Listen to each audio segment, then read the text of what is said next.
The airport at midday was drenched in harsh sunlight, the kind that made glass walls glow and cast long, restless shadows across polished floors, yet inside Arnav Kale felt only darkness. Surrounded by motion and noise, he sat utterly still, a lonely CEO in an expensive suit, staring at departure boards as if they might explain how his life had gone so wrong. He had built an empire, commanded boardrooms, and signed deals that changed thousands of lives, yet at that moment, he felt small, forgotten, and unanchored. When a soft, uncertain presence brushed into his awareness and a child's voice wondered if he too was lost, something inside him cracked open. That single innocent question pierced deeper than any failure report or hostile takeover ever had. If you believe in kindness, second chances, and quiet miracles that change lives, please take a moment right now to like, comment, share, and subscribe to the channel. Gentle Hearts. Your support helps stories like this reach those who need them most. Arnav Kale had not always been this man hollowed out by success. Years ago, he had been driven by hope, love, and a promise he made to himself as a boy who once slept in crowded railway stations, clutching his mother's hand. But ambition had a way of demanding payment, and Arnav paid with time, warmth, and eventually his marriage. The divorce papers were signed 3 months ago, the silence of his penthouse louder than any argument they had ever had. Today's flight was meant to take him to another city, another negotiation, another attempt to outrun the ache that followed him everywhere. The airport buzzed with families laughing, couples arguing softly, children tugging at tired parents, and all of it felt like a world he no longer belonged to. The little girl stood beside him like a misplaced ray of sunlight, her small backpack crooked on her shoulders, her hair tied unevenly as if someone had rushed that morning. She was not crying, not panicked, only watching the crowd with a seriousness that felt far too heavy for her age. Arnav noticed her because she was alone in a way that mirrored his own, and because she looked at him not with fear or indifference, but with recognition. She had seen the loneliness on his face the way children often see truths adults hide.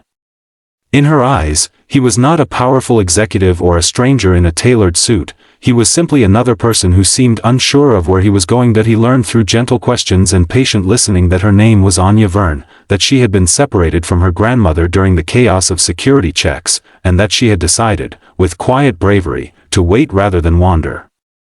Arnav felt a sharp twist of guilt realizing how easily the world could swallow someone so small, how easily it had swallowed him too. He flagged down airport staff, stayed close, and for the first time in months, he stopped watching the clock. As minutes stretched, something unexpected happened.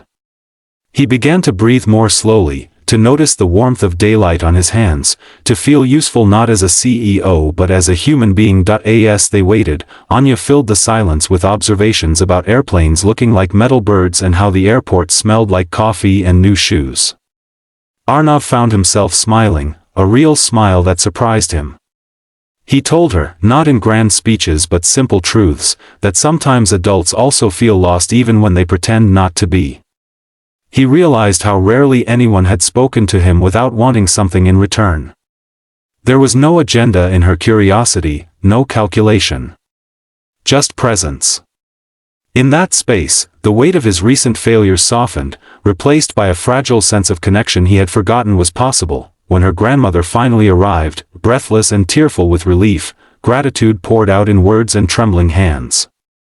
Arnav watched their reunion with a tight chest, struck by how close he had come to living a life devoid of such moments.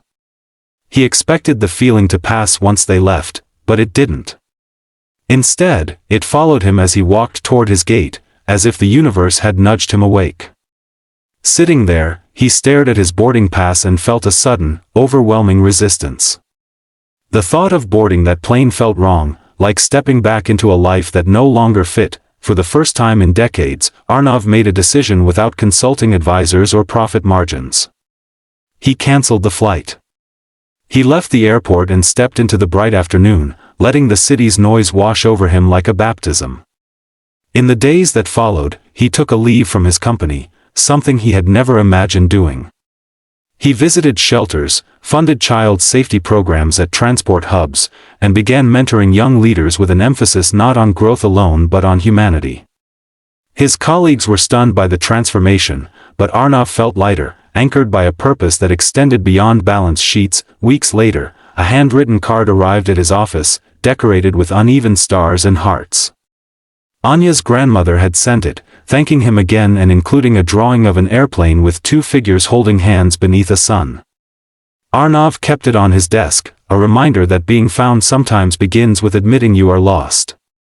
He realized that the little girl had not just needed help that day, she had unknowingly offered him a map back to himself. As this story nears its end, if it has stirred something within you, if it reminded you of a moment when kindness changed your path or someone else's, please take a moment to engage with this video. Your likes, shares, and comments help keep these gentle stories alive and reaching hearts across the world. Special request before we close. Comment the word found if this story reminded you that it's never too late to rediscover your way. On another bright afternoon months later, Arnav returned to the same airport, not to escape his life but to honor it. He watched families pass, listened to the echoing announcements, and felt at peace. He understood now that success without connection was just another form of being lost. And somewhere in that vast terminal, under the same daylight that once felt so cold, he smiled knowing that a single moment of compassion had rewritten his story, proving that even the most powerful hearts can be gently, beautifully found.